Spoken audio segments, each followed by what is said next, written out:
Bagaimana hukum ceramah tarawih? Apakah termasuk bid'ah? Karena tidak pernah dikerjakan oleh Nabi Shallallahu Alaihi Wasallam.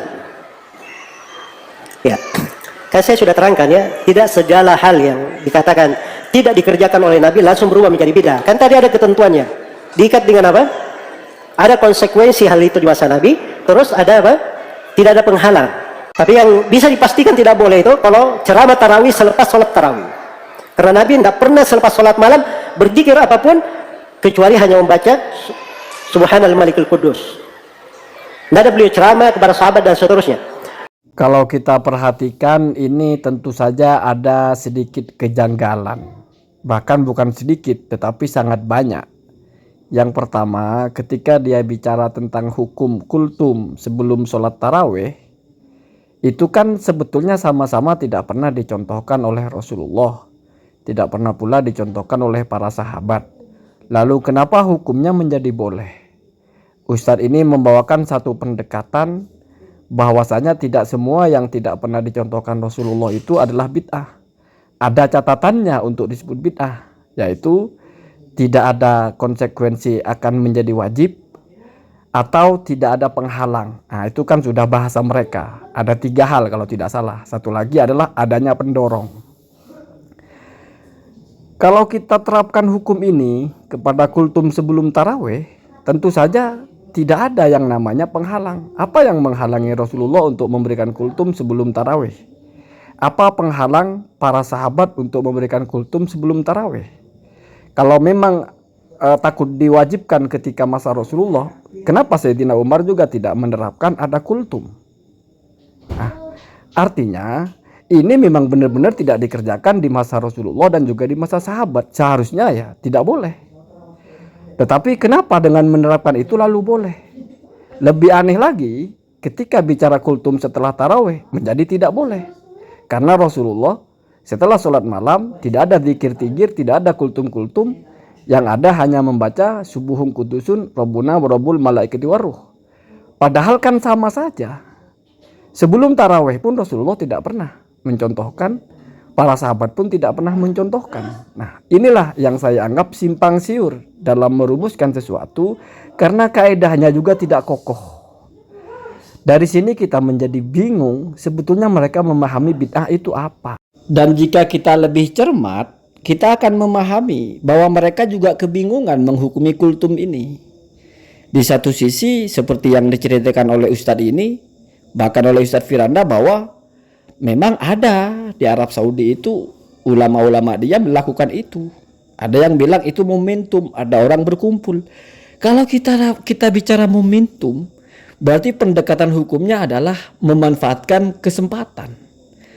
Kenapa ini tidak diterapkan dalam masalah Maulid Nabi misalnya? Ada momentum kita mengingat Rasulullah terlahir tanggal 12 Rabiul Awal, lalu kita berkumpul. Setelah berkumpul ada orang berkumpul lalu kita berceramah, lalu kita bersolawat, lalu kita bersodakoh. Loh, apa masalahnya? Walaupun tidak pernah dicontohkan kan hanya momentum. Begitu juga ketika ada orang meninggal, kita ingin kompak mendoakan orang meninggal. Kita ingin kompak menghadiahkan pahala bacaan kepada orang yang meninggal. Momentumnya adalah ada orang yang meninggal. Tanggal pertama, tanggal kedua, tanggal ketiga. Kenapa diambil tanggal-tanggal itu? Biar orang sudah tahu, menjadi kebiasaan. Bahwasannya kalau ada orang meninggal, hari pertama dibacakan tahlil, hari kedua, hari ketiga, sampai hari ke-7. Juga hari ke-40. Itu kan hanya pemilihan waktu saja. Di mana sama saja tidak pernah ada contohnya dari Rasulullah SAW. Kalau prinsipnya adalah tidak pernah dicontohkan berarti tidak boleh, maka praktik-praktik kita itu akan banyak sekali yang menyimpang. Akan banyak sekali, termasuk salah satunya kultum. Dan kalau menanggapi bahwa kultum itu hanya ada di Indonesia, sebetulnya mereka sendiri yang sudah menjelaskan di Arab Saudi juga ada. Dan di tempat saya saja di Madura itu kultum tidak ada, di kampung-kampung itu tidak ada. Kultum itu adanya hanya di kota-kota. Kalau kita mempelajari fatwa-fatwa ulama mereka tentang kultum memang tidak sama, berbeda-beda. Cuman tidak pernah ada yang mengatakan bahwa kalau setelah tarawih tidak boleh, karena hujah tidak bolehnya itu juga rapuh. Dimana kalau hujah itu dipakai maka sebelum tarawih pun jadi tidak boleh. Misalnya hujah kenapa tidak boleh setelah tarawih? Karena Rasul setelah sholat malam hanya membaca Subuhun Kudus. Pertanyaannya, sebelum sholat malam, apakah Rasul ada ceramah? Kan sama-sama tidak ada.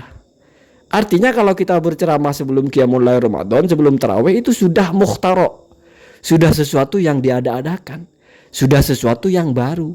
Yang tidak pernah dicontohkan Rasul, tidak pernah dicontohkan sahabat. Artinya sama saja. Ferguson ya, sama saja.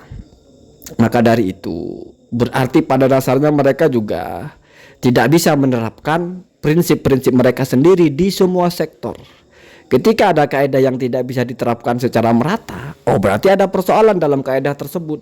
Atau ketika kaidah itu diterapkan lalu simpang siur, maka aneh. Karena sebuah kaidah itu adalah untuk menselaraskan, sehingga hukum yang timbul adalah sama. Kaidah itu adalah ukuran, kaidah itu adalah timbangan. Misalnya kita membuat kaidah bahwasanya wajib adalah sesuatu yang bila dikerjakan berpahala. Maka apapun yang disebut wajib ketika dikerjakan ya mesti berpahala.